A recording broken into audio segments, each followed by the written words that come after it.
When most people think about the story of the Bible, they think of a story about God and humans. But remember, we learned that there's a whole other cast of characters that appears throughout the Bible and plays a really important role. Oh, right. Spiritual beings, angels, demons, and the like. Right. And in the Bible, they inhabit the heavenly realm, which is parallel to our earthly reality and actually overlaps with it. Now, all of these spiritual beings have their own unique characteristics. But here's what's fascinating. The biblical authors have one word that can refer to all the inhabitants of the spiritual realm. In Old Testament Hebrew, the word is Elohim, and in New Testament Greek, it's Theos.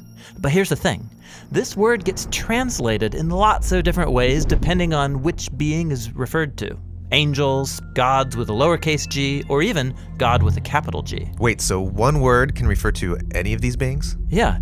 It's because Elohim is a category title. It can designate any spiritual being that belongs to the heavenly realm. Okay, a title, not a name. Like the word mom. Yeah, right. The word mom can refer to lots of really different kinds of people, but they all share in common the same role in a family.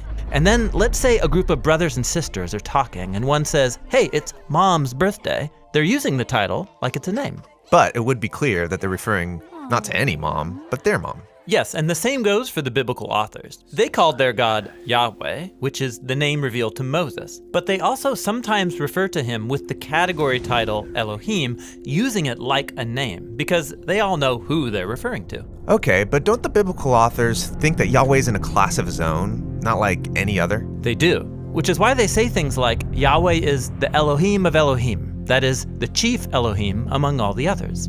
Or they'll say, there's no Elohim beside Yahweh, meaning no other spiritual being compares to him because only he is the ruler and creator of all things. Okay, I'm following, but I thought the Bible taught monotheism, which means there's just one God. Well, the biblical authors are claiming that among all of the spiritual beings out there, only one is the source and creator of all things, including the Elohim. That's biblical monotheism, that one Elohim, Yahweh, is above all other Elohim, that is, the other spiritual beings.